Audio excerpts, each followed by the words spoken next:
کہ آپ نے جس طرح کی ڈیٹیلنگ دی ہوئی ہے، یہ ایک فحش کتاب ہے، آپ کیا کہیں گے؟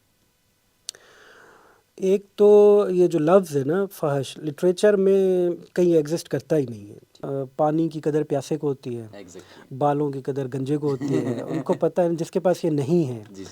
تو ہم علم کو ترسے ہوئے لوگ ہیں، ہم لوگ ایک طویل عرصے تک ہمیں تو رسائی نہیں تھی اعلیٰ تعلیمی اداروں تک اور اچھی کتابوں تک، اچھے علم تک۔ ساتھ انٹرپٹ کروں، اب تو وہ جو ایشو بلوچستان میں اب تو پورے کنٹری میں مجھے لگتا ہے وہ اس طرح سے رائج ہو چکا ہے، ہاں مطلب اختر مینگل جیسا آدمی جو کہ مطلب سب سے بڑی پولیٹیکل قوت ہے نا ہمارے بلوچستان کی، وہ اس کو اتنا نہیں پہنچا سکے پارلیمنٹ کے ایوانوں تک یا عام پاکستانی تک جتنا کہ مہارنگ نے اور ان کے دوستوں نے پہنچا دیا۔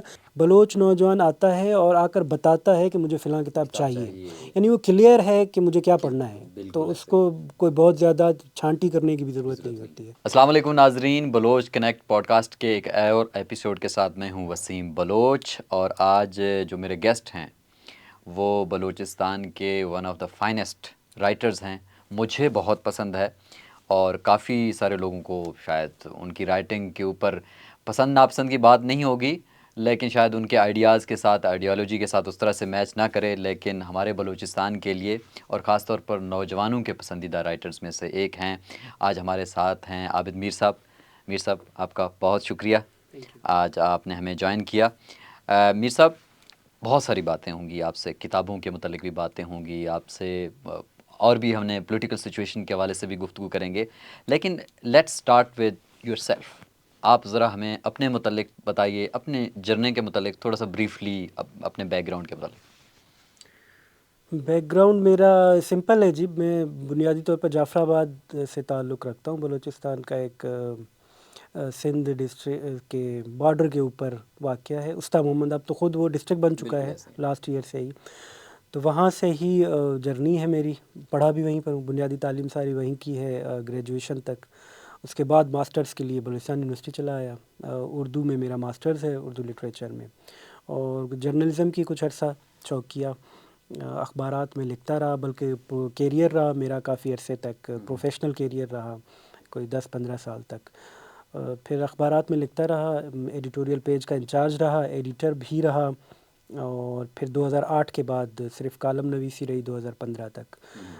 پھر آف اینڈ آن چلتا رہا ہے، لیکن بنیادی طور پر میرا کام لکھنا ہے اور پڑھنا ہے، یہ دو بنیادی کام ہیں جو میرے تعارف ہیں۔ جی جی، بہت بہترین۔ نہیں سر، ہم پڑھتے بھی رہتے ہیں آپ کی رائٹنگ، خاص طور پر آج کل سوشل میڈیا کے دور میں وہ چیزیں بہت زیادہ ہاں، اب ایک عرصے سے کیونکہ میڈیم یہی رہ گیا ہے آپ کا براہ راست پچھلے بالخصوص ایک دہائی سے، تو اب کیونکہ میڈیم یہ ہے، ایک زمانے میں اخبار تھا، میں کالم لکھتا رہا ایکسپریس میں کوئی 7-8 سال تک، تو وہ لیکن جب سوشل میڈیا آ گیا اور فیس بک جیسا میڈیم تھا، تو آپ کیونکہ ڈائریکٹ آپ کے پاس آڈینس اب موجود ہے، ریڈر آپ کا موجود ہے، تو لمبے چوڑے کسی اس کی ضرورت ہے نہیں، اب زیادہ تر ریڈر اس کے اوپر فوکس رہتا ہے، زیادہ ریڈر یہاں رہتا ہے بلکہ، تو اس لیے اب یہی میڈیم ہے، یہی اسپیڈ۔ ویسے ایک بڑی دلچسپ بات میں پوچھنے لگا ہوں، بلوچستان نصیر آباد سے آپ کا تعلق، آپ نے پی ایچ ڈی کے لیے، آپ نے اپنی تعلیم کے لیے اردو کا انتخاب کیا، ٹھیک ہے، چلو ہم کہتے ہیں بلوچی، براہوی یا سرائکی یا کوئی اور لینگویج، اب چلو انگلش بھی کر لیتے ہیں، وائی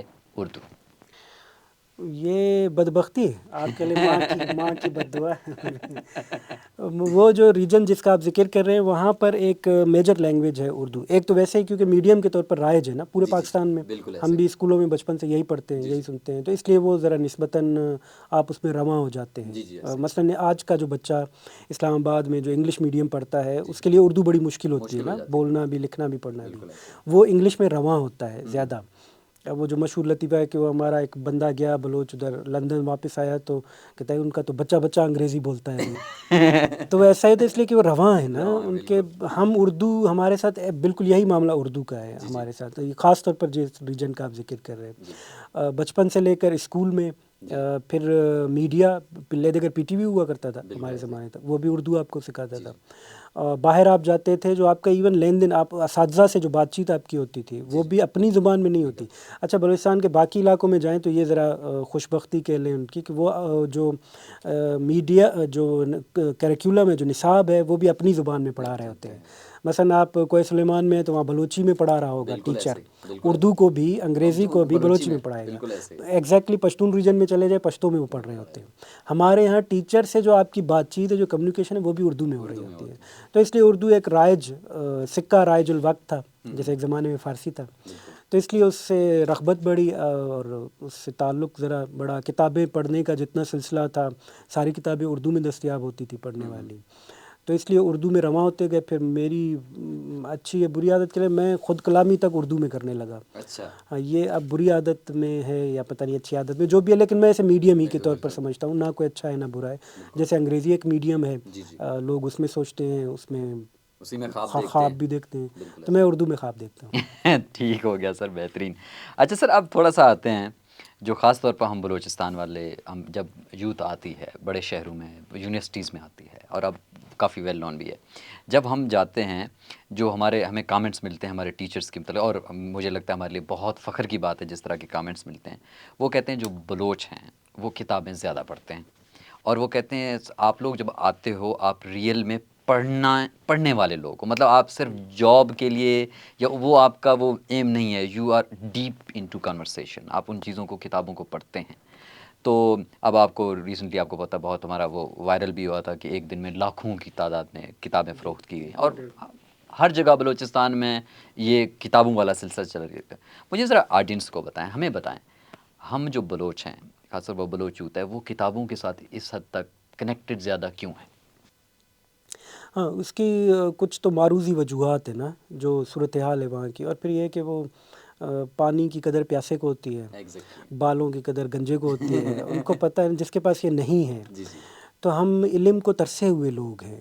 ہم لوگ ایک طویل عرصے تک ہمیں تو رسائی نہیں تھی اعلیٰ تعلیمی اداروں تک اور اچھی کتابوں تک، اچھے علم تک. 100 سال ہوئے ہیں کل ملا کر ہمیں. ہم اس سے پہلے تو ٹرائبل سوسائٹی رہے ہیں نا.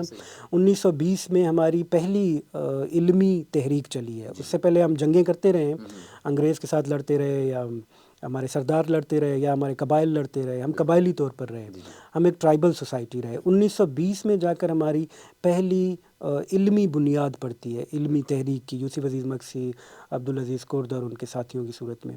تو آپ سمجھیں کل ملا کر 100 سال ایک قوم کو ہوا ہے جس کو پڑھنے کی طرف جو راغب ہوئی ہے، جس کو تو اس میں ارج بہت زیادہ ہے، وہ پیاسا ہے بہت زیادہ اس کا علم کا. اس لیے جہاں اس کو ملتا ہے وہ اس پر ٹوٹ پڑتا ہے. اور ایک صرف یہ نہیں ہے کہ بلوچستان میں کتابیں زیادہ پڑھی جاتی ہیں، بلکہ بلوچستان میں سلیکٹڈ کتابیں زیادہ پڑھی جاتی ہیں. یہ جس کی آپ مثال دے رہے تھے لاکھوں روپے والی، یہ گوادر میں ہوا تھا 2 سال پہلے. تو وہیں پر ہی ایک بڑے پبلشر ہیں کراچی کے، انہوں نے بی بی سی کو، انڈیپینڈنٹ اردو کو بتایا تھا انٹرویو میں کہ جو ہم پورے پاکستان میں جاتے ہیں تو وہاں پر جو ریڈر ہے وہ آتا ہے، چنتا ہے، دیکھتا ہے کتاب کون سی لینی چاہیے. بلوچ نوجوان آتا ہے اور آ کر بتاتا ہے کہ مجھے فلاں کتاب چاہیے، یعنی وہ کلیئر ہے کہ مجھے کیا پڑھنا ہے. تو اس کو کوئی بہت زیادہ چھانٹی کرنے کی بھی ضرورت نہیں ہوتی ہے. اور اس کی بھی وجہ ہماری اسی موومنٹ کے اندر ہے. 1920 کے جو لوگ تھے ہمارے، وہ پروگریسو نیشنلسٹ لوگ تھے نا. شروع سے ہماری تحریک انہی پلرز پر کھڑی رہی، یعنی یہ پروگریسو بھی تھے، یہ نیشنلسٹ بھی تھے، یہ سوشلسٹ بھی تھے. تو اسی فکر سے جڑا ہوا لٹریچر آج تک ہمارے ہاں سب سے زیادہ لکھا بھی جاتا ہے، سب سے زیادہ پڑھا بھی جاتا ہے. سر اسی سے ہم ایک دوسرا سیکنڈری کوسچن نکلتا ہے. کتابوں کی بات ہوئی، تھوڑا سا تعلیم پہ آتے ہیں. اب لاسٹ ٹائم جو گورنمنٹ آف پاکستان کی طرف سے جو ایک رینکنگ جاری کی گئی تھی، ہم دیکھتے ہیں جو بلوچستان کا مکران بیلٹ ہے، خاص طور پر کیچ، تربت، لاہور، اسلام آباد، پشاور، کراچی کے ساتھ کمپیٹ کر رہا ہے. آلموسٹ وہ 6 یا 7ویں نمبر پہ ہے پورے پاکستان میں. اور اسی کے ساتھ جب ہم کوہ سلیمان کو، رخشان کو، باقی ایریاز کو بلوچستان کے ساتھ ہم اس کے ساتھ کمپیئر کرتے ہیں، ہم دیکھتے ہیں مکران کا کوئی مقابلہ ہے نہیں. مطلب مکران کا مقابلہ لاہور اور اسلام آباد سے ہے. اور میں خود ایک واقعہ میرے ساتھ ہوا جب ہم ڈاکومنٹری شوٹ کرنے کے لیے جب میں گیا تربت، جو سب سے وہاں پر فیسینیٹ جو انڈیپینڈنٹ ویمن کا کانسیپٹ ہے. وہاں پر جو خواتین جس حد تک خود مختار ہیں تعلیم کے حوالے سے، تربت یونیورسٹی میں فیمیل آلموسٹ 60 to 70% ہے، میل کم ہے. اور سیم تھنگ وہ اکنامک بھی وہ اسٹرینگتھ ان کو ملی ہے، وہ آزاد ہیں. سو آپ کیا سمجھتے ہیں کہ وائی مکران از اہیڈ، خاص طور پر تربت، کیچ، کوادر، یہ کیوں آگے ہیں بلکہ ملک کا مقابلہ کر رہے ہیں، اور جو باقی ہمارے سائڈ ہیں وہ بہت پسماندہ ہے؟ بلوچستان کے اپنے حدود میں تو اس کی ایک بڑی وجہ اس کا نان ٹرائبل ہونا ہے. انہوں نے آج سے کوئی 100 سال پہلے یا خان افقلات کے زمانے کے بعد کہہ لیں سرداری سے نجات حاصل کر لی تھی. وہاں پہ اب کوئی سردار نہیں ہوتا ہے, وہاں پہ کوئی ٹرائبل چیف نہیں ہوتا ہے, وہاں پہ کوئی ایسی شخصیت. اب جا کے پھر یہ جو پاکستان کے پارلیمنٹ میں جو آنے والا ہر آدمی بھی تھوڑا بہت خود کو سردار بنا لیتا ہے, سمجھنے لگتا ہے, تو وہ جو گارڈ لینا 10-10 اور پھر بندوقوں کے زور پر اپنا احترام کروانا زبردستی, وہ اب جا کے پچھلے 15-20 سال میں رجحان بنا ہے. ورنہ یہ بھی نہیں تھا کہ کوئی بندہ اپنے ساتھ گارڈ لے کر گھومے اور اس کے ساتھ 4 گارڈ ہوں, ان کے ساتھ بندوقیں ہوں, اور اگر ہو بھی تو اس کو کوئی قابل احترام نہیں سمجھا جاتا تھا. تو یہ ایک بڑی وجہ تو یہ ہے کہ انہوں نے ٹرائبلزم سے, سرداری سے اور ان سے اپنی نجات پالی. اور بلوچستان کے کسی ریجن میں آپ کو ایسا کانسیپٹ نہیں ملے گا. وہاں پہ یا تو سردار ہوگا یا ٹرائبل چیف ہوگا یا وڈیرا ہوگا, کوئی نہ کوئی جو کہ ڈومیننٹ کرتا ہوگا وہاں کی اکنامی کے اوپر اور وہاں کی پالیٹکس کے اوپر. تو یہاں پر سرداری نہ ہونے کے سبب لوگ اپنی, اور یہ واحد ریجن بھی ہے جہاں پر آپ کو قبیلہ پرستی نہیں ملے گی. یعنی وہاں آپ کسی آدمی کے نام کے ساتھ قبیلہ نہیں سنیں گے, نام کے ساتھ بلوچ ہی ہوگا. ڈاکٹر عبد المالک وہ رئیس ہیں, ان کا قبیلہ ہے, لیکن ڈاکٹر عبد المالک رئیس نہیں لکھے گا خود کو. ظفر اللہ جمالی خود کو لکھے گا, اختر خود کو مینگل لکھے گا, لیکن جب آپ مکران میں جائیں گے تو وہاں سوائے چند ایک قبائل کے جو اب برائے نام ہی رہ گئے ہیں, بڑے قبائل میں سے گجکی ہوں یا بلیدی ہوں, باقی وہ اپنے نام کے ساتھ عام آدمی اپنا تعارف بلوچ کے طور پر کروائے گا. یہ آپ کو صرف پورے بلوچستان میں اور باقی جگہوں پہ صرف 2 جگہوں پہ ملے گا یہ رجحان, ایک مکران میں, ایک لیاری میں. لیاری کا بلوچ بھی اپنا تعارف کسی قبیلے کے ساتھ نہیں کروائے گا, وہ صرف اور صرف بلوچ کے طور پر کروائے گا. تو یہ, اور اس سے ہوتا یہ ہے کہ آپ اپنے جو قومی ایک تعارف ہے نا, قومی شناخت جو ہے, اس کے ساتھ آپ جڑ جاتے ہیں, مزید اس کے ساتھ آپ کی قربت ہو جاتی ہے. آپ ٹرائبلزم ایک سیڑھی ہے جو آپ کو مزید اوپر لے جاتی ہے نیشنلزم کی طرف. تو یہ ایک بڑی وجہ یہ ہے ان کی. اور پھر یہ کہ انہوں نے مکران میں, ہم اس پر کہتے بھی ہیں کہ سب سے زیادہ تعلیمی ادارے وہاں پر بنا دیے. اب تو 3 ڈسٹرکٹ ہیں, تینوں میں یونیورسٹیاں موجود ہیں, میڈیکل کالج موجود ہے, ٹیکنیکل کالج موجود ہے, اور ادارے موجود ہیں اس کی. اور انہوں نے تربت شہر ڈیولپڈ بہت زیادہ اس کی وجہ ہے انہوں نے اس کے لیے قربانیاں دی ہیں. ہم اس پر تنقید تو کر لیتے ہیں باقی ریجن کے لوگ کہ جو مکران میں ساری سہولتیں اٹھا کر دی جا رہی ہیں یا ایک ریجن کو ترقی دی جا رہی ہے, تو یہ وہاں کے پولیٹیکل لوگوں کا کام ہے. یہ وہاں کے عام لوگوں کا کام ہے کہ وہ اپنے پولیٹیکل لوگ جن کو وہ ووٹ دیتے ہیں ان کو بنائے, جواب دہ بنائے نا. باقی ریجن میں بھی تو لوگ ووٹ دیتے ہیں, وہاں پر بھی تو لوگ منتخب ہوتے ہیں. تو وہاں پر اگر روڈ نہیں بن رہا, ادارہ نہیں بن رہا, کم از کم یہ وہ کام ہے جس کے لیے یہ آرگیومنٹ نہیں ہو سکتا کہ پنجاب ہمارے وسائل کھا گیا یا وفاق ہمارے وسائل کھا گیا. ہاں, وفاق ہمارے وسائل کھاتا ہے, لیکن وہ بڑے وسائل کھاتا ہے. وہ ریکوڈک کھاتا ہے, جہاں سے سونا نکلتا ہے وہ سونا کھاتا ہے. وہ روڈ موڈ نہیں کھاتا, وہ کالج مالج نہیں کھاتا. آپ کا کالج بنانا, خاص طور پر 18ویں ترمیم کے بعد تعلیم, جب کہ آپ کا صوبائی سبجیکٹ ہو چکا ہے, اور 18ویں ترمیم کو آئے بھی اب 15 سال ہونے والے ہیں, تو اب کم از کم یہ پروونشل سبجیکٹ ہے. یہ وہاں کے مقامی جو بھی منتخب ہے جس بھی علاقے کا, اس کا وہ ہے حق, فرض بنتا ہے, اور یہ عام آدمی کا حق بنتا ہے کہ وہ اس کو جواب دہ بنائے. بالکل ایسے ہی سر. اچھا سر, تھوڑا سا کلچرل ڈائیورسٹی کی بات کرتے ہیں. آپ ہیں نصیر آباد ڈویژن سے.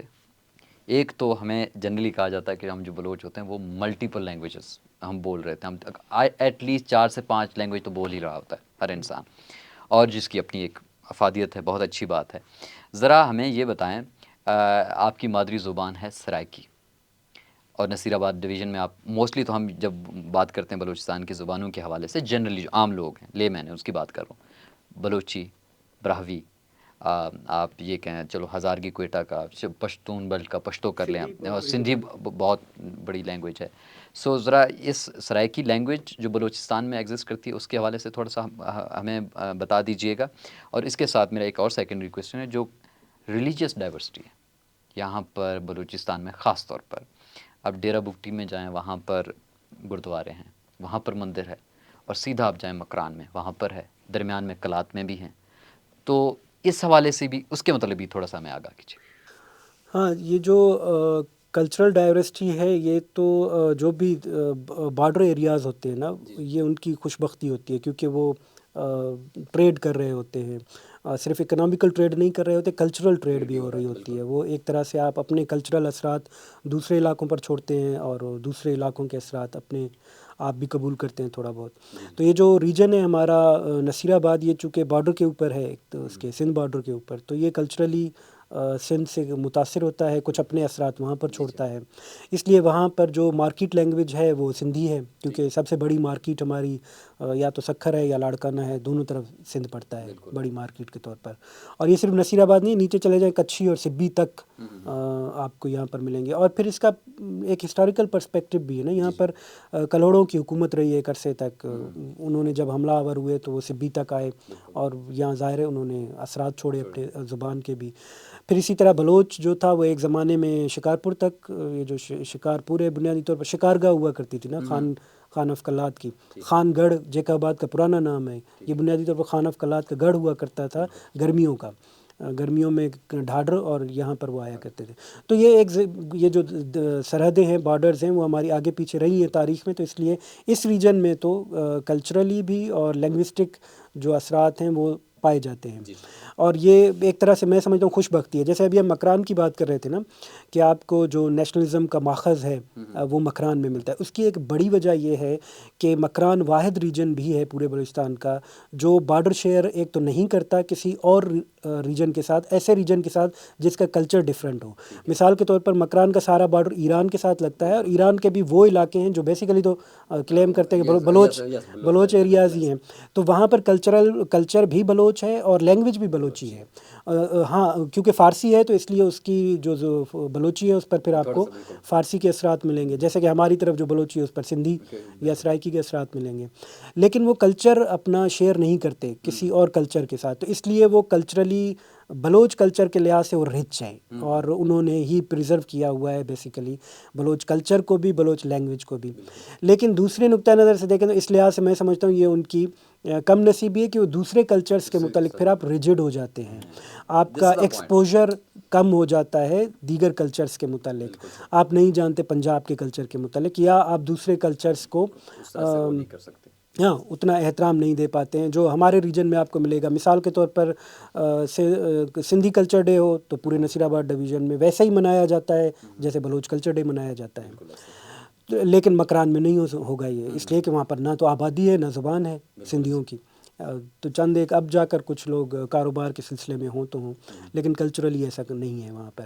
تو یہ ایک دو بڑے پوائنٹس ہیں اس کے حوالے, لینگوسٹک کے حوالے سے. دوسرا آپ نے جو ریلیجن وائز, ہاں ریلیجن کا تو تازہ ابھی وہاں ہنگلاج میں چل رہا ہے, ان کی یاترا ہوتی ہے سالانہ جو سب سے بڑا جو وہ ہے. اور جو سب سے پرانا مندر ہے وہ کلات میں آپ نے ذکر کیا, کالی مندر کے نام سے, ہزاروں سال کہتے ہیں کہ پرانا مندر ہے ان کا. پھر کچھ عرصہ پہلے یہی فیس بک والی ہی کنٹروورسی اٹھی تھی جب ذکریوں کا 27 رمضان کو ہوتا ہے. میں نے لکھا تھا کہ ان کی جو عبادت ہوتی ہے سالانہ, ایک مسلک ہی ہے, مسلمانوں کا ہی مسلک ہے, مسلمان ہی ہے ذکری بھی, یہی ایک ہی خدا ایک رسول ایک قرآن کو ماننے والے ہیں. لیکن ان کی عبادت کا ایک مخصوص طریقہ کار ہے جس کو وہ ذکر کہتے ہیں, وہ ذرا سا عام اس سے ہٹ کر ہے معمولات سے جو عام مسلم کے ہوتے ہیں. تو اس پر کنٹروورسی بھی ہوتی ہے. لیکن بلوچستان کے اندر آج تک, اب تک کم از کم مذہبی بنیادوں پر کوئی فرقہ واریت کا کوئی واقعہ نہیں ہوا, سوائے کوئٹہ کے اندر جو کہ ہزارہ کمیونٹی ہے, وہ کچھ اور پولیٹیکل اینگر اور کچھ اکنامک جو انٹرنیشنل بلکہ ٹینڈنسی جی بالکل ایسا عالمی معاملات ہوتے تو وہ بھی آ جاتے ہیں اس میں. اسی کی وجہ سے ہی وہ متاثر رہے ہیں پچھلے 20-25 برسوں سے بالخصوص. باقی انٹیریئر بلوچستان میں پوری تاریخ میں ایک آدھ واقعات ہوئے اس طرح کے, لیکن ان کو عام آدمی سے لے کر سیاسی سطح پر, انتظامی سطح پر اس کو برا ہی کہا گیا, اس کو کسی نے اچھا نہیں کہا. سر اب آتے ہیں کچھ سوالات ہیں جو کہ میں سٹارٹ سے مجھے لگتا ہے کہ ہمارے پوڈ کاسٹ کی جان ہے وہ چیز. اب آتے ہیں آپ کی کتابوں کے اوپر. Let's start with depression diary. Start تو میری پہلی کتاب سے ہونا چاہیے. نہیں میں ذیک سے اوپر کہوں گا کیونکہ ہر شخص چاہتا ہے کہ اس کے اوپر بات ہونی چاہیے. آپ نے کچھ کلیریفیکیشن دی بھی صحیح, سوشل میڈیا پہ ہم نے دیکھا. مجھے صرف ایز اے ریڈر کے طور پر میں آپ سے چند سوال کروں گا. سر ڈپریشن ڈائری آپ نے لکھی, آپ نے اس کے وجوہات بھی بتائے ہیں کہ آپ نے کیوں لکھی, آپ کن فیزز کے زندگی میں تھے. سر ایک ریڈر ہے وہ جب اس کانٹینٹ دیکھتا ہے، اس کتاب کی چیزیں دیکھتا ہے، کافی وہاں پر انفارمیشن جو ایسی ہے جو شاید کچھ ریڈرز کو بڑا انکمفرٹیبل کرتی ہے. کچھ لوگ کہتے ہیں کہ آپ کی کتاب، دوسرے ڈپریشن والے موضوع کے اوپر میں تو بعد میں آؤں گا، کہ آپ نے جس طرح کی ڈیٹیلنگ دی ہوئی ہے، یہ ایک فحش کتاب ہے. آپ کیا کہیں گے؟ ایک تو یہ جو لفظ ہے نا فحش، لٹریچر میں کہیں ایگزسٹ کرتا ہی نہیں ہے، کم از کم لٹریچر میں نہیں کرتا ہے. اگر تو یہ کتاب لٹریچر کا کوئی پارٹ آف دا لٹریچر ہے تو یہ آج سے نہیں ہے. یہ جو فحاشی والا مقدمہ ہے یہ کئی لوگوں پر ہوا ہے، مطلب ان کو فحش کہا گیا، شاعروں کو، فکشن نویسوں کو. اور منٹو اس کا نشانہ بنے ہیں. ہاں، منٹو تو مطلب مشہور زمانہ مثال ہے، وہ تو عدالت تک اس بیچارے کو جانا پڑا، لیکن آج وہ اردو کا سب سے بڑا فکشن رائٹر ہے. تو یہ جو فحش ہے، اس پر ایک وہ اسبات نام سے ایک رسالہ چھاپتے ہندوستان سے اشر نجمی صاحب، انہوں نے ایک بڑا ضخیم نمبر بھی شائع کیا، فحاشی نمبر میرا خیال ہے کہ لٹریچر میں کون کون سے اردو میں خاص طور پر، اس میں انٹرنیشنل وہ بھی ہیں، ریفرنسز بھی ہیں کہ ہمارے ہاں صرف یہ نہیں رہا ہے رجحان، یہ ساری دنیا میں ہوا ہے کہ لوگوں کو، لکھنے والوں کو کہیں پر فحش قرار دیا گیا ہو، کہیں پر ملحد قرار دیا گیا ہو، مختلف قسم کے الزامات کا سامنا کرنا پڑتا ہے. اس کتاب کا میں آپ کہہ چکے، میں بہت اس پر وضاحتیں دے چکا ہوں، لکھ چکا ہوں، کہہ چکا ہوں، بتا چکا ہوں. آپ نے پوچھا ہے تو پھر عرض کیے دیتا ہوں کہ میں نے اس کتاب کے شروع میں ہی ایک صفحہ، ایک پیراگراف لکھا تھا ایک غیر ضروری پیش لفظ کے نام سے، کہ اس کا پیش لفظ کیا لکھوں کہ مجھے، جس کو میں کتاب سمجھتا ہی نہیں میں ذاتی طور پر خود، اس لیے کہ وہ کتاب کے طور پر لکھی نہیں گئی تھی. میں تو جس کیفیت میں تھا اس سے نکلنا چاہ رہا تھا، اس سے نکلنے کو، وہ ڈپریشن والا فیز جو آپ کی زندگی میں جو چل رہا تھا. بلکہ وہ فیز ابھی آیا نہیں تھا، یعنی کہ مجھے نہیں پتا تھا کہ میں ڈپریشن میں ہوں. ایسا ہوتا ہے آپ کے ساتھ کہ آپ اس فیز میں ہو، اور کیونکہ ہم اس کو آئیڈینٹیفائی تو نہیں، یہ کوئی سر درد کی طرح نہیں ہے کہ جی مجھے سر درد ہے تو مجھے پتہ ہے کہ سر درد ہے، بخار ہے تو چیک کر لیا تو پتہ چلا 104 بخار ہے. تو یہ تو ایک کیفیت ہوتی ہے جس سے آپ کا پالا پھر پہلی دفعہ پڑ رہا ہو. پہلی دفعہ یہ کہ مجھے پہلی دفعہ پتہ چل رہا ہے کہ میں اس کیفیت میں ہوں. لیکن میں اس کیفیت میں رہا پہلے بھی، یعنی ڈپریس میں رہا یا انگزائٹی میں رہا، تو میرے لیے یا اداسی میں اس سے ریلیف کا ایک یہ ہوتا ہے کہ یا میں پڑھتا ہوں یا میں لکھتا ہوں. لکھنا مجھے ریلیف فراہم کرتا رہا ہے ہمیشہ سے. تو میں تو بنیادی طور پر اس لیے لکھ رہا تھا کہ میں اس سے ریلیف حاصل کروں، اور یہ جو بھی کیفیت ہے مجھ پر طاری ہے، وہ کیفیت وہ کتاب میں لکھی ہوئی ہے کہ ایک تھا کہ میں جب 40 پر پہنچوں گا تو شاید میں نہیں رہوں گا، میں مر جاؤں گا، مارا جاؤں گا، کچھ ہو جائے گا میرے ساتھ. یہ ایک عجیب، یہ ایک وہ تھا، آپ کسی کیفیت کا شکار ہو جاتے ہیں نا، جو ہے نہیں، سراب ہوتا ہے لیکن آپ کو لگتا ہے کہ یہ ایسا ہو سکتا ہے حقیقی طور پر. تو میں اس کیفیت سے نکلنے کو یہ چیزیں لکھ رہا تھا. لکھتے لکھتے پھر اس پہ پہلے تو فیس بک والی کنٹروورسی ہو گئی، پھر بندہ واقع اس میں ڈپریشن میں چلا بھی گیا، پھر ڈاکٹر تک بھی جانا پڑا، باضابطہ علاج کی طرف بھی جانا پڑا، اور پھر وہ جو کچھ بھی وہاں سے واپسی کیسے ہوئی، اس سے بچا کیسے، یہ سارا کچھ ڈاکٹر ہی کے مشورے پر، بلکہ میں نے اصل میں ایک ڈائری کی صورت میں یہ. اور آپ اس کو کنٹینیوسلی لکھ رہے تھے؟ نہیں، یہ تو ہوا ہے کہ شروع میں یہ تحریریں لکھیں جو فیس بک پہ for the sake of relief, اس پہ کنٹراورسی ہو گئی تو میں ظاہر بند کر دی کہ بھائی میں تو اپنے ریلیف کے لیے لکھ رہا تھا، لیکن کسی نے برا مان لیا یا کسی کو پرسنل لگا، برا لگا، تو میں نے وہ چھوڑ دیا اور خود ہی بلکہ اس کیفیت میں چلا گیا. پھر جب ڈاکٹر تک گیا تو ڈاکٹر کے ساتھ بڑا ایک طویل سیشن ہوا، تو انہوں نے سارا کچھ پوچھا اور ان کو یہ ساری باتیں بتائیں. تو انہوں نے کہا کہ یہ ٹھیک ہے، آپ کو ریلیف لکھنے سے ملتا ہے، آپ لکھ لیں بے شک، لیکن اس کو فی الحال پبلش نہ کریں، اوپن نہ کریں. جب آپ کو لگے کہ یہ پبلک ہو سکتا ہے تو بے شک 1 سال 2 سال 4 سال، اور نہ بھی لگے تو ویسے ہی آپ کو ریلیف چاہیے آپ بے شک لکھیں، کوئی ایشو نہیں ہے. تو وہ میں نے اس پرپز سے لکھا کہ میں خود کو اسٹیبل کر لوں، اور ہوا بھی اس کا اثر لکھنے کا نتیجہ. تو آپ کو نہیں لگا سر جو آپ انفارمیشن دے رہے ہیں، جس طرح کی انفارمیشن آپ، جو کانٹینٹ ہے، کچھ چیزیں ذاتی نوعیت کی آپ دے رہے ہیں، لوگ پڑھیں گے تو کہیں نہ کہیں انکمفرٹیبل، یا کہیں یا آپ مینٹلی طور پر کہیں نہ کہیں اس کے لیے ریڈی تھے؟ نہیں، 2 باتیں ہیں نا. پہلے تو یہ عرض کر رہا ہوں کہ میں اس کو پبلش کرنے کے ارادے سے تو نہیں لکھ رہا تھا، میں اس کو کتاب کے ارادے سے ہی. کتاب لکھتا تو اس میں کرافٹنگ ہوتی ہے نا، کتاب کی اپنی ایک ضرورت ہوتی ہے. آپ کتاب چھاپ رہے ہیں تو آپ اس کے موضوع کا تعین کرتے ہیں، آپ اس کے صنف کا تعین کرتے ہیں، پھر آپ طے کرتے ہیں کہ اس کا ریڈر کون ہوگا، ٹارگیٹڈ ریڈر کا تعین کرتے ہیں، پھر اس کے حساب سے آپ اپنا کنٹینٹ ڈیولپ کرتے ہیں. میرے ذہن میں کیونکہ کتاب نہیں تھی تو میں نے جسٹ ایسے لکھ کے پھر پھینک دیا تھا، رکھا رہا کہیں پہ. ہوا یہ واقعہ میں سنا چکا ہوں پہلے بھی دوستوں کو. 2021 کا یا 22 کا جو انٹرنیشنل نوبل پرائز تھا، وہ ایک خاتون کو ملا جن کی ابھی ایک کتاب اردو میں ترجمہ ہوئی ہے ریسنٹلی، جن کی جو بنیادی جو تعارف ہے وہ بایوگرافیکل رائٹنگز ہیں، ٹھیک ہے، some how fiction some how non fiction, لیکن وہ بیسیکلی بایوگرافیکل رائٹنگز کرتی ہیں اور ان کو نوبل پرائز ملا۔ اچھا، ہمارے ہاں پاکستان میں اور اردو میں بالخصوص بایوگرافیکل یا آٹو بایوگرافیکل رائٹنگز کو کچھ اچھا نہیں اچھا نہیں سمجھا۔ سمجھا تھا، بالکل لوگ ایسے کہتے ہیں اچھا اس میں تو لکھنے والا خود ہیرو ہوتا ہے، تو ظاہر ہے ہیرو اپنی برائی تو بیان نہیں کرے گا، وہ تو تعریف ہی کرے گا۔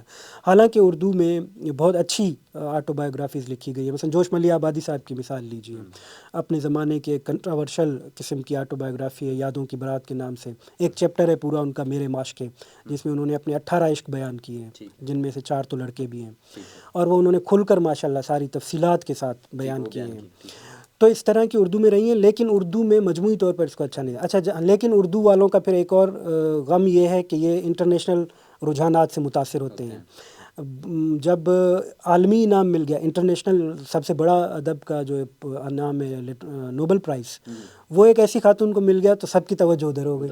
اچھا، یہ ان دنوں فیس بک پہ بڑا چل رہا تھا، چرچا بھی ہوا، لوگوں نے اس کو لکھا بھی، اور میں بھی فالو کرتا رہتا ہوں لٹریچر کا اسٹوڈنٹ ہونے کے ناطے۔ تو میں نے بھی ایسے ہی دوستوں سے پوچھا کہ میں نے بھی ایسی کچھ چیزیں لکھ رکھی ہیں، میں سوچتا تھا کہ یار ان کو کون پڑھے گا، تو اب میں سوچ رہا ہوں کہ اگر واقعی کوئی پڑھنا ایسی چیز پڑھی جا سکتی ہے تو چھاپا جائے۔ تو 2-4 دوستوں نے ایسے کہہ دیا، ہاں جیسے فیس بک پہ تو یہی ہے نا، آپ کچھ لکھ دیں تو 4 لوگ تو واہ واہ کر ہی دیتے ہیں۔ تو میں نے کہا نہیں، ایسے واہ واہ نہیں چلے گی، کتاب چھاپنا تو پیسہ مانگتا ہے، پیسے خرچ ہوں تو وہ واپس بھی آنے چاہیے، تو اس کو میں تب چھاپوں گا کم از کم 100 پڑھنے والے اس کے پیسے جمع کروائیں۔ تو وہ اتفاق سے ہفتے کے اندر 100 لوگ بھی ہو گئے، اور پبلشر بھی مل گیا، یعنی چھاپنے والے نے بھی کہا کہ میں چھاپنے کو تیار ہوں اور بیچوں گا میں خود ہی۔ تو وہ اس چکر میں پھر بنی بنائی جو بھی مٹیریل تھا اس میں کوئی کرافٹنگ ڈالے بغیر، اس کو کرافٹ نہیں کیا گیا، جیسی چیزیں تھیں لکھا میں، میرا اپنا ایک لکھنے کا جو بھی اسٹائل ہے اسی اسٹائل میں لکھا ہوا تھا، سم آف فکشن، کیونکہ میں بنیادی طور پر فکشن لکھتا ہوں، تو فکشن کی طرز پہ لکھا ہوا ہوگا تھوڑا بہت، اس میں فکشن بھی ہے، ان کو عنوان بھی اس طرح ہے، پہلی کہانی دوسری کہانی، تو کہانیوں کی صورت میں لکھا ہوا ہے، لیکن کوئی کرافٹنگ اس کی نہیں کی گئی کتاب کی صورت میں باقاعدہ۔ اسی کتاب کے حوالے سے، ڈپریشن ڈائری کے حوالے سے، دیکھیں سر، ڈپریشن آج کے دور میں خاص طور پر مینٹل ہیلتھ کے حوالے سے جب اس طرح کی گفتگو ہوتی ہے تو بڑا سیریس کنورسیشن ہوتا ہے، اور آج کل تو ویسے بھی سینسٹیوٹی زیادہ ہوتی ہے۔ آپ کے اوپر کافی دفعہ میں دیکھ رہا تھا کچھ لوگوں کے، وہ اس میں یہ کہتے ہیں کہ آپ نے ایک سیریس ٹاپک کو بڑا ہی فینٹیسائز کر کے، مطلب یہ ہے کہ آپ نے اپنے جو بھی سفرنگ تھے یا جس بھی چیز سے آپ گزر رہے تھے، آپ نے اس کو بیچا ہے، kind of that, let me put it that way, straight forward. تو آپ کیا لگتے ہیں، کیونکہ ابھی تو آپ نے جواب دیا کہ آپ نے، کیونکہ اس کو کتاب کی شکل میں وہ نہیں تھا، تو لیکن آپ کو کہیں نہ کہیں تو یہ فیل ہوا ہوگا کہ اس طرح کی کنورسیشن یا ڈپریشن کو، اگر ایک مینٹل ہیلتھ کی ایک سچویشن کو آپ رائٹنگ کے ساتھ جوڑ رہے ہیں اور بہت سارا کچھ ہو گئے، تو اس تنقید کو آپ کس نظر سے دیکھیں گے؟ اچھا، یہ اس میں ایسی کئی باتیں ہیں جو میں نے بعد میں غور کی ہیں۔ اس میں ایک میں نے طویل فیس بک لائیو سیشن کیا تھا، تو اس میں یہ سوال رکھا تھا کہ ایک نقطہ ایسا تھا جو کم از کم میرے وہم و گمان میں نہیں تھا کہ یہ جب چھپ کر آئے گا، جب اس کو میرے گھر کے بچے بھی پڑھیں گے، لوگ پڑھیں گے، فیملی کے لوگ پڑھیں گے، تو ان پر کیا امپیکٹ ہوگا، کیا امپریشن جائے گا میرا۔ یہ میں نے کم از کم چھپنے سے پہلے وہ نقطہ تھا۔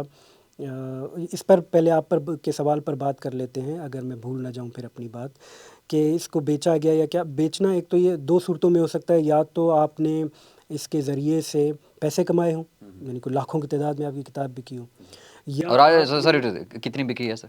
میں بتا چکا ہوں، اس کا پہلا ایڈیشن تو پبلشر کے بقول ہم نے 300 چھاپا تاکہ پتہ چلے کہ واقعی 300 بکتی ہے نہیں بکتی۔ ہاں، آج کل اکثر ایڈیشن جو 500 والے ہیں وہ اس طرح چھپتے ہیں، وہ کیونکہ بک گئی فوری طور پر تو پھر انہوں نے 500 چھاپا، پھر آگے 500 کی تعداد میں چھپتی رہی، تو اب 4 چھپ چکے ہیں، تو آپ سمجھیں بہت بھی ہوا 2000 چھپے ہوں گے۔ اور 2000 کی کتاب سے میں نے نہیں چھاپی ہے، پبلشر نہیں چھاپی ہے، تو مجھے نہیں پتا اس نے کیا کمایا۔ مجھے تو 50 کتابیں ملتی ہیں، وہ میں دوستوں کو کہیں بانٹ دیتا ہوں، کہیں لائبریریوں میں دے دیتا ہوں۔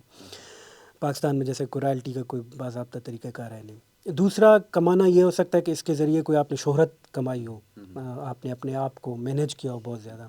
لیکن آپ نے اس کے ذریعے کنٹروورسی بہت کمائی ہے سر۔ کنٹراورسی بھی ان لوگوں کا خیال ہے جو مجھے پہلی دفعہ جان رہے ہوں اس کتاب کے ذریعے سے۔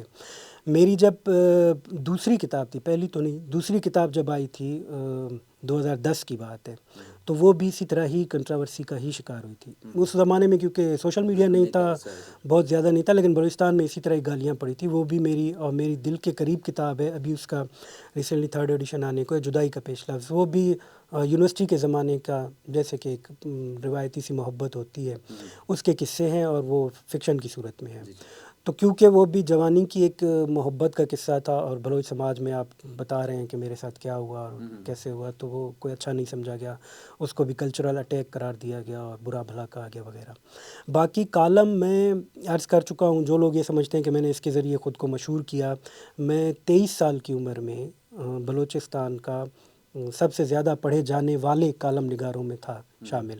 اور واقعات میں بتا چکا ہوں بارہا، بار بار بتانے کا کوئی مقصد ہے نہیں سوائے اس کے کہ آپ کو یہ بتانا ان لوگوں کو جو یہ سمجھتے ہیں کہ اس کے ذریعے کوئی فیم کمانا مقصود تھا. تو میں اپنے سرکل میں بلوچستان کو ہی اپنا سرکل سمجھتا ہوں، میرا ریڈر بھی وہیں پر ہے، اور میں اسی کے لیے لکھ رہا ہوتا ہوں، اسی کو سنانے کے لیے، اسی کی بات کرنے کے لیے. تو وہاں پر تو میں اس عمر میں وہ سارا کچھ دیکھ چکا تھا، فیم بھی اور کنٹراورسی بھی اور باقی معاملات بھی، سارے کچھ جتنے اچھے برے ہوتے ہیں وہ سارے کچھ میں اس عمر میں دیکھ چکا تھا جب نوجوان ابھی تک خود پڑھ رہے ہوتے ہیں. بالکل ایسے. تو میں سر دیکھ کر وہ سارا کچھ جی کر چکا تھا. اب اسی سے جڑا ہوا ایک اور سوال ہے، کتاب سے جڑا. وہ شاید وہ کانورسیشن پہلے کہیں ہوئی ہے، میری نظر سے نہیں، لیکن کتاب کے بعد وہ کانورسیشن بہت اوپر آئی ہے. میں نے بہت سارے لوگوں کی پوسٹنگ دیکھی ہیں، چیزیں دیکھا، اور کافی ویل نون لوگوں کے. تو اس میں کافی دفعہ آپ کے اوپر الزام یہ لگایا جاتا ہے، کوئی so called there are people, کچھ لوگ ہیں، کچھ خواتین ہیں جو کہ ہیراسمنٹ کا شکار ہوئی ہیں، اور آپ کی وجہ سے، اس میں آپ کا قصور ہے. لیکن مجھے وہ لوگ نہیں ملے کہ کون کہہ رہا ہے. مطلب میں نے صرف پوسٹ دیکھے ہیں لوگوں کے بنا کہ کوئی ہوا ہے. میں ان کے مستعار لے رہا ہوں الفاظ، اور میں آپ سے پوچھنا چاہتا ہوں کہ اس کے پیچھے کیا ہے، what's the reality behind it. اس کی ریئل وجوہات تو بہت ساری ہیں جو پتہ نہیں یہاں کی کہیں بھی جا سکتی ہیں، نہیں کہی جا سکتی. لیکن ایک بڑی وجہ یہ کتاب بنی. کتاب کے آنے کے بعد یہ معاملہ اٹھا، اس سے پہلے تو تھا نہیں. اور کتاب میں کے آنے کے بعد یہ جب کنٹراورسی کے طور پر اور ایک کمپین کے طور پر جب اس کو لانچ کیا گیا، میرے علم میں لایا گیا، کسی خیر خواہ نے بتایا کہ آپ کے خلاف اس طرح کی ایک کمپین ڈیزائن ہو رہی ہے، باقاعدہ ڈسکس ہو رہی ہے کہیں پر، اور یہ اس قدر طاقتور ہوگی کہ شاید آپ کے گھر کے لوگ بھی آپ کے ساتھ کھڑے نہ ہو سکیں. یہ فکرہ مجھے کہا گیا، اور ایک بہت اچھے ایسے آدمی کی طرف جنہیں میں بالکل نہیں جانتا تھا. فیس بک پہ وہ شاید مجھے جانتے تھے، اور انہوں نے کال کر کے مجھے ایسا بتایا، اور اس سے ٹھیک 24 گھنٹے کے بعد یہ کمپین لانچ ہوئی اور یہ سارا کچھ معاملہ چلا. میں اس سارے معاملے میں اس زمانے میں پھر میرے اپنے معاملات کچھ گڑبڑ ہوئے، تو میں اس کی وضاحتیں ٹھیک سے نہیں دے سکا. لیکن اس زمانے میں جب تک میں فیس بک پر تھا، پھر کچھ عرصہ نہیں رہا کیونکہ تو بریک آیا، جب تک تھا تو میرا کلیم ایک ہی تھا کہ یہ اگر تو کوئی کسی کے ساتھ ہوا ہے، یعنی میری طرف سے کسی کی ہراسمنٹ ہوئی ہے، تو کوئی آدمی ہوگا، کوئی انسان ہوگا نا. وہ تو کہہ رہے ہیں کہ بہت سارے لوگوں کے ساتھ کر چکا ہے، تو وہ کہیں کوئی ایک آدمی تو یہ بول دے، کوئی ایک خاتون ایسی، کوئی وکٹم ایسا ہو، مجھے نہ بتائے، کہ کہیں پر بھی بیٹھ جائے. اچھا، میرا آرگیومنٹ یہ تھا کہ اس کے 2-3 طریقے ہو سکتے ہیں اگر میں نے اور میں اس کو بہت ہی سنجیدہ ایشو سمجھتا ہوں، ہراسمنٹ کو. اس کو ان لبرل لوگوں نے بہت ہی مذاق بنا دیا تھا. میری طرف سے یہ آخری آرگیومنٹ یہ تھا کہ اگر میں ہنسی مذاق میں اپنے دوستوں یا جو فیمیل فرینڈز ہوں وہاں پر بھی اپنے سرکل میں جو میرا طریقہ کار ہے یا جو میرا بول چال ہے میں ویسے ہی بولتا ہوں. میں اس میں کوئی آرٹیفیشل لانے کی کوشش نہیں کرتا، نہ میں پرتکلف ہونے کی کوشش کرتا ہوں. تو ہو سکتا ہے عین ممکن ہے میری کسی بھی بے تکلف بات سے کسی سامنے والی خاتون کو ہراسمنٹ فیل ہوئی ہو، جو کہ میرا انٹینشن نہ ہو. لیکن اگر خاتون یہ کہتی ہے کہ آپ کی فلاں حرکت سے مجھے ہراسمنٹ فیل ہوئی ہے، تو یہ ہراسمنٹ ہے، چاہے میرے کوئی انٹینشن نہ بھی ہو. میں اس پر قائل ہوں کہ ہراسمنٹ ہے، طے ہو گیا. اب بتائیے حل کیا ہوگا؟ حل آپ فیس بک کی کمپین کے ذریعے کرنا چاہیں گے، یا کہ آپ اس کو حالانکہ میری طرف سے یہ تھا کہ طریقہ کار تو 2-3 ہیں اس کے. ایک یہ کہ لیگل ہے، آپ عدالت لے آئیں اس کو معاملے کو. آپ پاکستان میں اس کے متعلق بڑے سخت اور اچھے قوانین موجود ہیں، تو آپ اس کو عدالت میں لے آئیں، میں اس کو فیس کرنے کے لیے تیار ہوں. دوسرا طریقہ کار یہ ہے کہ ہمارے یہاں جرگہ ٹائپ ہوتا ہے، آپ کوئی بھی امیر آپ مقرر کر لیں اپنی طرف سے، اور اس کا جرگہ رکھ لیں جہاں پر بھی رکھنا چاہیں، میں وہاں آ جاتا ہوں. تیسرا یہ ہوتا ہے پرسنل 1 to 1 2 لوگ بیٹھ کر طے کر لیں کہ یار یہ آپ نے غلطی کی ہے، آپ اس کو تسلیم کریں اور اس کا یہ ہرجانہ ہے، یہ آپ پر جرمانہ بنتا ہے، یہ جرمانہ ادا کریں. یہ آپ نے کہا، کوئی سامنے آیا ہے؟ ایگزیکٹلی نہیں آیا نا. یہی تو میرا تو کلیم یہی ہے کہ بھائی کوئی ایک فریق تو ہو نا. اتنے لوگوں کی ہراسمنٹ ہوئی ہے. چلو بلوچستان میں ایشوز ہیں، وہاں پہ خواتین سامنے نہیں آ سکتی ہیں. پنجاب میں تو یہ ایشو نہیں ہونا چاہیے. اور وہ خواتین جو ویل امپاورڈ ہیں، جو ہر لحاظ سے جو کمپین تک چلا سکتی ہیں پیچھے بیٹھ کر، تو وہ اتنا نہیں کر سکتی کہ وہ کھل کر آ کر کہے کہ ہاں اس آدمی نے میری فلاں ہراسمنٹ کی ہے، فلاں جگہ پر کی ہے اور میں اس کو کلیم کرتی ہوں اور یہ آ جائے اور اپنا حساب کتاب دے.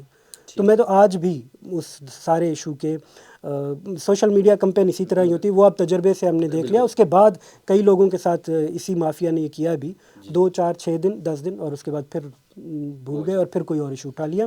میں اپنے اس مدعے پر قائم ہوں کہ اگر میری طرف سے صرف اس پر نہیں، آج سے 10 سال پہلے، آج سے 15 سال پہلے کبھی بھی کسی بھی خاتون کی کوئی ہراسمنٹ میری طرف سے ہوئی ہے تو وہ کوئی بھی کلیم کریں گے لیگلی یا پرسنلی یا کسی جرگے کی صورت میں، میں ہر جگہ پہ موجود ہوں. ٹھیک ہے، فیئر انف. سر اب اسی سے ایک سوال اور جڑتا ہے. آپ کی رائٹنگ، آپ لکھتے ہیں، جس طرح کی آپ کی رائٹنگ ہے، آپ نے خود ابھی بتایا آپ نے کتاب لکھی تھی جس میں آپ نے اپنی یونیورسٹی کے معاشقوں کی ذکر کی، اور یہ جو ڈپریشن ڈائری میں بھی آپ نے کچھ اس طرح کی وہ کی. جو آپ کی بیگم صاحبہ ہیں، شریک حیات، ٹھیک ہے، اب آپ کافی دفعہ لکھتے بھی اس طرح سے ہیں، تو ان کے لیے کافی مشکل ہوتا ہوگا. جنرلی ایک ہیومن سینس سے میں کہہ رہا ہوں. تو کیسے ڈیل کرتے ہیں آپ، اور آپ کیا سمجھتے ہیں جو آپ کے بیگم جو جس چیزوں سے گزرتے ہیں؟ ایک تو آپ گزر رہے ہیں چیزوں کو، لیکن جب وہ آپ کی رائٹنگ کی وجہ سے آپ لکھتے بھی ہیں اور لوگوں کی باتوں کی وجہ سے بہت سارا سوسائٹی کا پریشر ہے. So how she is managing that, اور آپ کیا کر رہے ہیں کہ ان کی جو تکالیف ہوں یا جس چیز سے وہ گزر رہی ہے اس کے لیے وہ کم رہیں چیزیں؟ اصولاً تو یہ سوال انہی سے بنتا ہے. جی وہ ابھی ہے نہیں، انشاءاللہ جب ہم بلائیں گے تو ہم سے. لیکن یہ موقع میں نے ان کو فراہم کیا 2 صورتوں میں. اور اسی سے وہ نقطہ جو رہ گیا تھا، میں نے کہا کہ کچھ ایسی باتیں تھیں. ایک خاص نقطہ ایسا تھا جو مجھے خود بعد میں ریئلائز ہوا کہ اس کے آفٹر جو وہ ہیں فیکٹس ہیں وہ کیا کیا ہو سکتے ہیں، اس کے نتائج کتنے خطرناک ہو سکتے ہیں یا مشکل ہو سکتے ہیں. وہ نقطہ ایگزیکٹلی اسی سے متعلق تھا. وہ جو پہلی کتاب تھی وہ تو خیر کیونکہ فکشن کی صورت میں آئی، کہانیوں کی صورت میں، تو وہ پھر بھی ہضم ہو گئی. چلیں، وہ جن دوستوں کو پتہ ہے کہ اچھا اس کا یہ ایشو تھا تو ان کو پتہ ہے تو ٹھیک ہے، ورنہ تو نہیں. لیکن یہ تو بایوگرافیکل نوٹس تھے آپ کے ڈپریشن ڈائری والے، تو سیدھا سیدھا اس میں اچھا خاتون کو میں نے یہ کیا. ایک تو یہ کہ انہوں نے خود جب اس کا پہلا ایڈیشن آیا تو اس نے خود ایک نوٹ لکھا بڑا تفصیلی کہ جب یہ سارا کچھ ہوا تو اس پر کیا گزرا، کیا بیتا. وہ پھر ہم نے ان کی اجازت سے اگلے ایڈیشن میں شامل بھی کر دیا. ٹھیک ہے، ابھی ایڈیشن میں ہوگا وہ؟ جی ابھی موجود ہے، بلکہ اب جو 5واں ایڈیشن ابھی آ رہا ہے تو اس میں نے 2 اضافے بھی کیے ہیں. اس کتاب کے بعد مجھ پر کیا بیتے. ٹھیک ہے، اس میں سے کچھ تو آپ نے ابھی اگلوا لیے، کچھ مزید اس کے اندر. چلو کچھ ہم کتاب پڑھ کے مزید کر لیں گے. جی جی. اور دوسرا یہ کہ یہ جب پچھلے سال سندھ لٹریچر فیسٹیول تھا، وہاں جب اس کا 3را ایڈیشن آ رہا تھا کتاب کا، تو دوستوں نے وہاں اس پر ایک سیشن رکھا تھا کتاب کے اوپر. تو میں نے اس میں اور اس وقت یہ کمپین وہ تھی بیک گراؤنڈ میں تھی، چل رہی تھی، لیکن ابھی لانچ نہیں ہوئی تھی پراپرلی. تو مجھے بتا دیا گیا تھا کہ اس طرح کی کمپین بن رہی ہے. تو میں نے یہ کیا کہ ایک تو اس پر بات کرنے کے لیے ایک خاتون کو بلایا، اپنی دوست جو کہ بہت ہی کرٹیکل قسم کی دوست ہے. وہ رو رعایت کرنے والی بالکل بھی نہیں ہے، فیمنسٹ اور اچھی تنقید کرنے والی، بولنے والی. ان کو بلایا اور انہوں نے اچھی بھلی تنقید کی اسٹیج پر. اور اپنی خاتون کو بلایا، بیگم صاحبہ کو. کوئٹہ سے وہ چل کر آئیں اس سیشن کے لیے صرف، تاکہ جو پوچھنا ہے میرے متعلق یا اس کتاب کی سختیوں سے متعلق ان سے براہ راست پوچھ لیں جو بھی وہ کہنا چاہتی ہیں. ایک تو یہ کیا. اور دوسرا جو نقطہ تھا وہ جو خطرناک بات تھی، جو میں اب بھی سمجھتا ہوں کہ وہ قابل بحث ہے، اس پر بات ہونی چاہیے، لیکن سنجیدگی کے ساتھ، اس پہ طنز تانے تحقیر کے ساتھ بات کر کے آپ کسی نتیجے پر نہیں پہنچ سکتے. اور وہ ایشو ہے کہ ایک شادی شدہ آدمی اپنے پیار محبت کے قصے ایک کتاب کی صورت میں، یا چاہے وہ ڈپریشن کی حالت میں، کسی بھی نارمل صورت میں، وہ ایک کتاب کی صورت میں لکھ دیتا ہے. تو اس کی بیوی بھی ہے، اس کے بہنیں بھی ہیں، اس کے بھائی بھی ہیں، اس کے والدین بھی ہیں، گھر والے بھی ہیں. وہ اپنے گھر میں 2-4 لوگوں کو اچھا آدمی بھی لگتا ہے، وہ اس سے متاثر بھی ہوتے ہیں. تو اور بلوچ سوسائٹی کے ایک خاص پرسپیکٹیو کے اندر آپ دیکھیے تو وہاں پر اس کے اثرات کیا ہوں گے. یہ جس کو آپ ایکسٹرا میریٹل ریلیشن شپ کہہ لیں، سیدھی سی بات ہے، جو کہ اب کامن ایک رائج چیز ہے پوری سوسائٹی کے اندر، پاکستان میں بلوچستان میں بھی آلموسٹ رائج ہی ہے، لیکن لوگ اس پر بات نہیں کرتے۔ اب ایک کتاب میں ذکر آ گیا جو کہ انٹینشنلی بالکل نہیں تھا، میں عرض کر چکا ہوں، بہت ہی خلوص کے ساتھ کہہ رہا ہوں کہ یہ واحد نقطہ تھا جو کتاب چھپنے کے بعد جب میں نے خود یا کسی نے اس طرف توجہ دلائی یا میری اپنی توجہ گئی، تو یہ واحد نقطہ ہے جس پر میں سمجھتا ہوں کہ یہ قابل بحث ہے، قابل گرفت بھی ہے، اس پر گرفت بھی ہو سکتی ہے لکھنے والے کی، اور اس سے پوچھا بھی جا سکتا ہے، اس پہ بحث ہونی چاہیے۔ اب مجھے لگتا ہے کہ ٹھیک ہے، ہو گیا، لکھ دیا میں نے، لکھا، چلے میں ایک آدمی اپنے آپ کو وکٹمائز کر لیا، خود اپنے آپ کو کھڑا کر دیا آپ کے سامنے، مجھے آپ 4 پتھر مار لیں، اس پتھر مارنے کے بعد لیکن یہ سوچیں، یہ ایک سنجیدہ ایشو ہے، جو پتھر مارنے والے ہیں ان میں سے کتنے ہیں جو خود اس میں ملوث ہوں گے یا اس کا شکار ہوں گے، یا چاہتے نہ چاہتے ان کے ساتھ ایشو ہوگا۔ اور یہ ایک قابل بحث بات ہے کہ کیا اچھا خود بلوچ سماج کے اندر آج ہم جدید سماج میں بیٹھے ہوئے ہیں، لیکن اگر آپ تھوڑا سا پیچھے چلے جائیں، ایون آج بھی انٹیریئر میں چلے جائیں جہاں پر شادی 13-14 سال کی عمر میں بچوں کی ہو جاتی ہے، تو اکثر آپ ہماری جو پرانی داستانیں ہیں وہ اٹھا کر دیکھ لیں، جتنے بھی معاشقے ہیں، رومانٹک جو اسٹوریز ہیں، وہ شادی شدہ لوگوں کے ہیں۔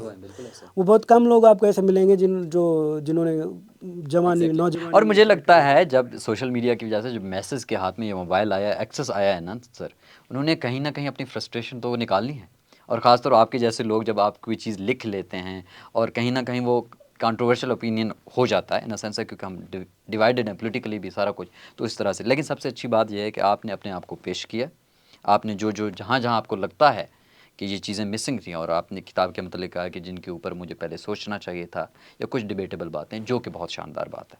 سر نیکسٹ کویشچن پہ جاتے ہیں، کتاب آپ کی باتیں ہو گئی، اب آتے ہیں بلوچستان کی نیو لیڈرشپ کے اوپر۔ اب ہم دیکھ رہے ہیں کہ بلوچستان کا یوتھ جو نوجوان ہے، خاص طور پر ابھی جو ریسنٹ دھرنا ہوا، سارا کچھ ڈاکٹر ماہ اس کو لیڈ کر رہی تھیں، اور اس کے بعد ہے سمی دین ہے، اور بھی بہت سارے لوگ ہیں جو اس کے ساتھ وہ ہیں، اور اب ہم دیکھتے ہیں کہ ڈاکٹر ماہ نے اس کو مزید وہ کیا ہے۔ جب ابھی گوادر میں فلڈ کا ایشو ہوا، she was the first person was there.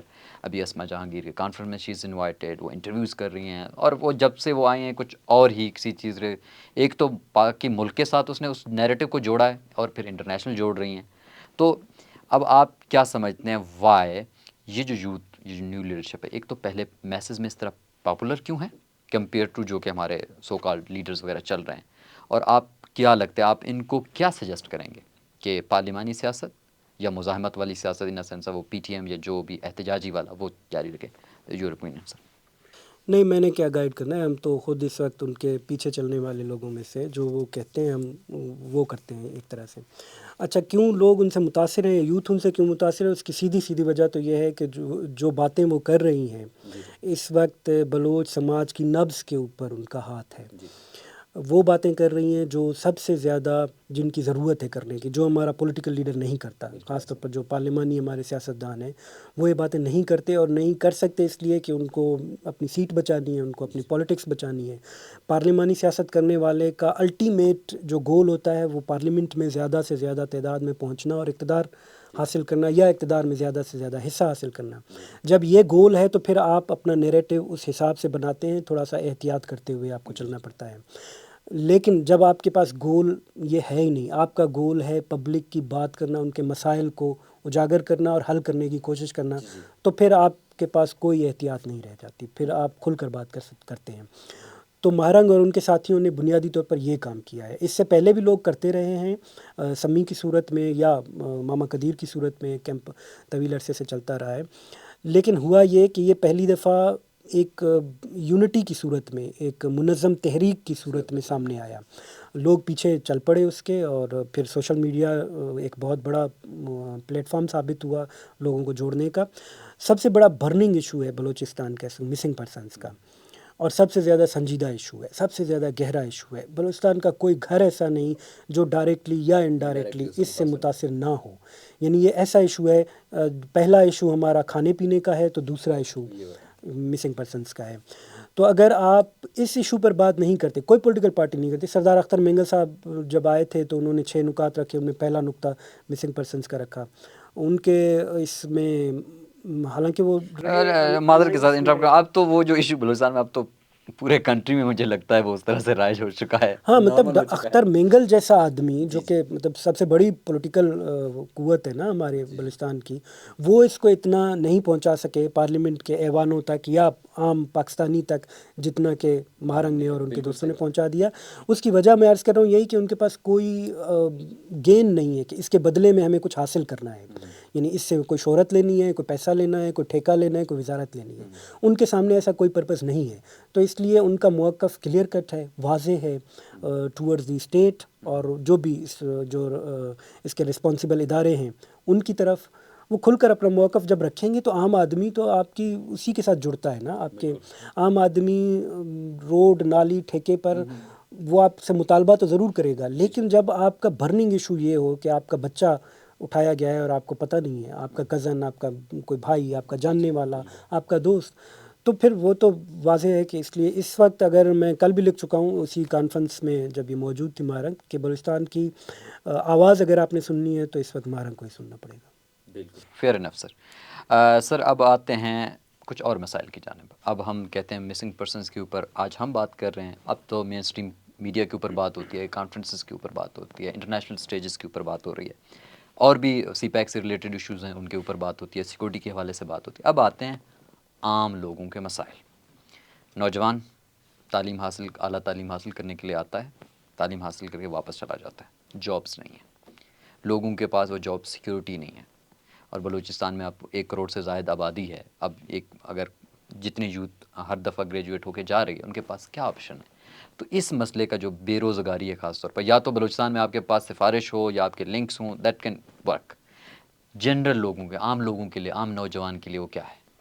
ہاں یہ بالکل ایک اور ہمارا بڑا ایشو ہے، بالخصوص ان لوگوں کا. ہماری اپنی جو یونیورسٹیز ہیں بلوچستان کے اندر، وہ تو ویسے گریجویٹس سالانہ سینکڑوں گریجویٹس پیدا کر رہی ہے اور سینکڑوں بے روزگار بنیادی طور پر پیدا کر رہی ہیں، اور ان اسکلڈ قسم کے گریجویٹس اور بے روزگار پیدا کر رہی ہیں جن کے پاس کوئی اسکل بھی نہیں ہے، سوائے سرکاری نوکری کے کوئی آپشن نہیں ہے. پھر یہ کہ آپ کے پاس انڈسٹری نہیں ہے کہ اگر وہ اسکل سکھا بھی دیں تو وہ اسکل یوٹیلائز کہاں پر ہوگی.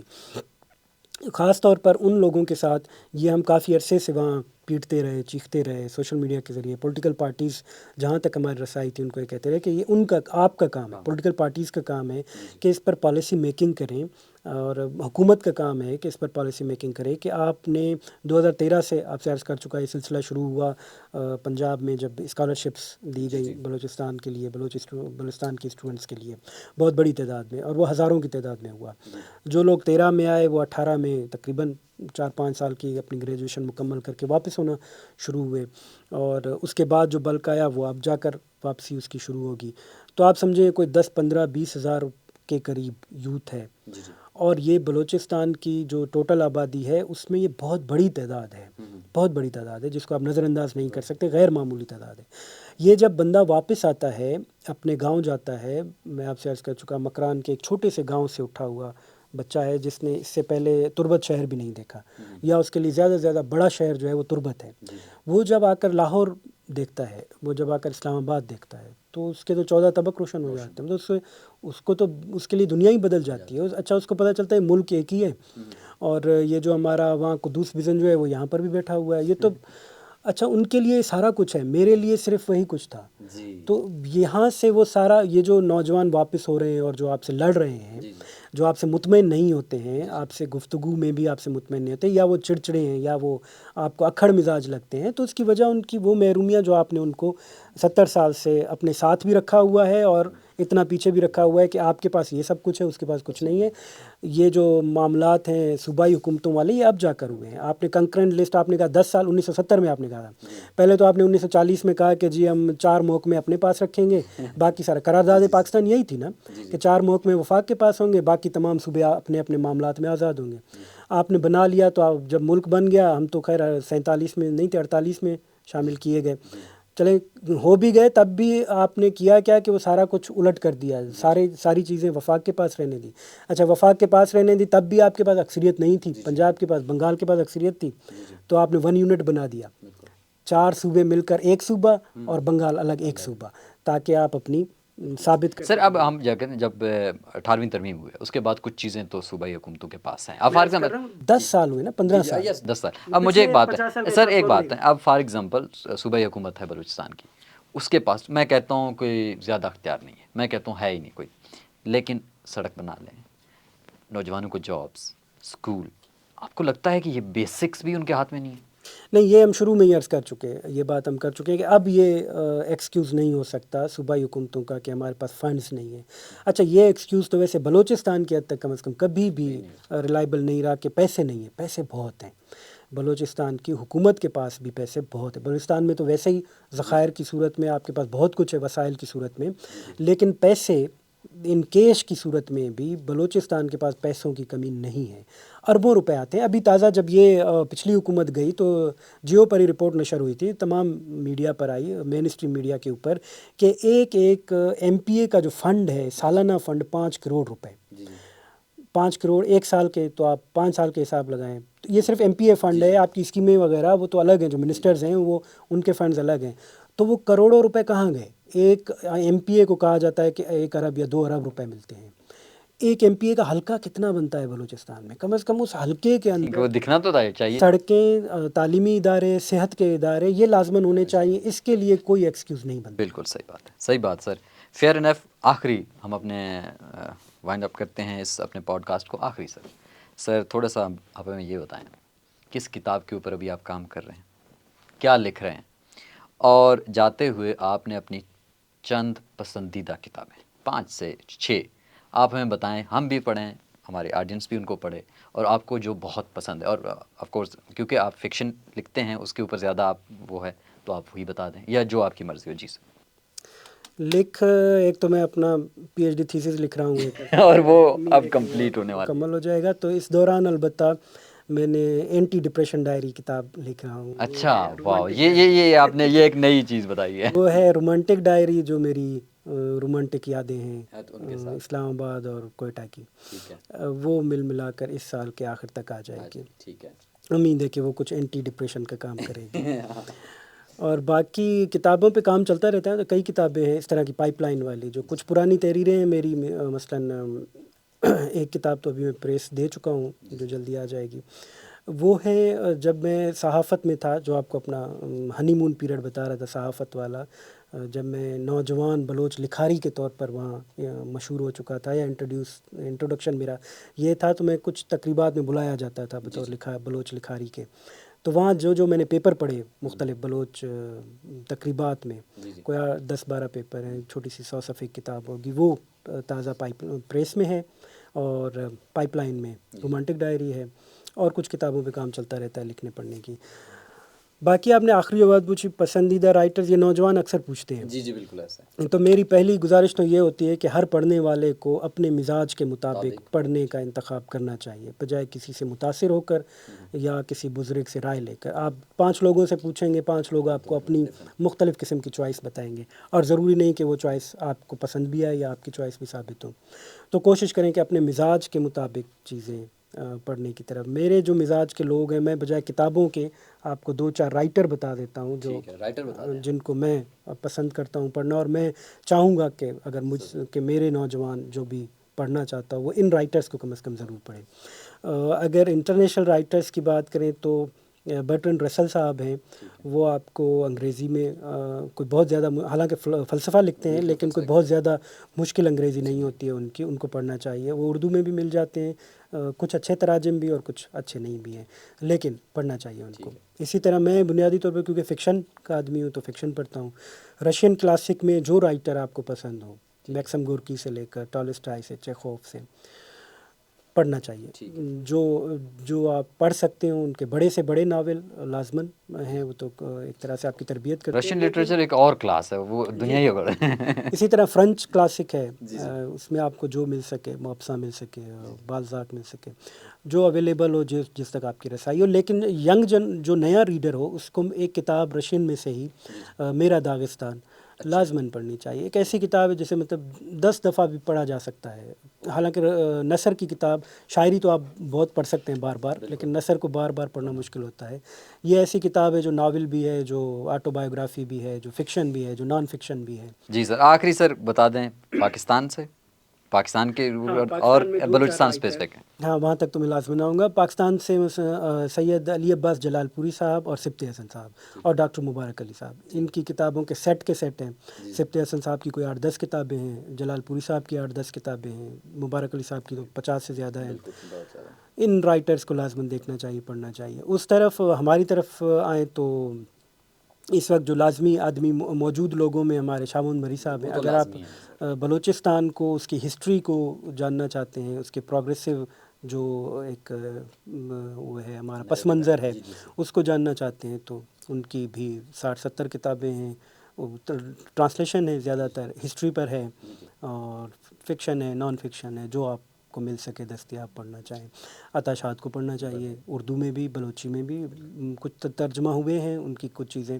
جو دستیاب مٹیریل ہے اردو میں، کم از کم جو دستیاب ہے، جو ہمارے پاکستان کے نہ پڑھنے والے دوست ہیں جن کا یہ گلا ہوتا ہے بلوچی نہیں پڑھی جا سکتی، اب ترجمہ ہوئی ہے کافی چیزیں ہیں. مبارک قاضی صاحب ترجمہ ہو چکے ہیں، گل خان نصیر ترجمہ ہو چکے ہیں.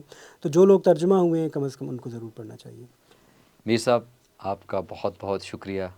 بہت ساری باتیں ہوئیں، اور انشاءاللہ آپ کی ان باتوں کو اور آپ کے ساتھ ایک جو گفتگو کا سلسلہ ہے انشاءاللہ ہم آگے بھی لے کر چلیں گے. تو ناظرین، عابد میر صاحب کے ساتھ یہ گفتگو اب اختتام کو پہنچی. انشاءاللہ اگلی دفعہ جب ہم آپ لوگوں کے سامنے حاضر ہوں گے تو ایک اور پوڈ کاسٹ کے ساتھ، ایک اور گیسٹ کے ساتھ اور ایک اور موضوع کے ساتھ. ہمیں دیجیے اجازت. اللہ حافظ.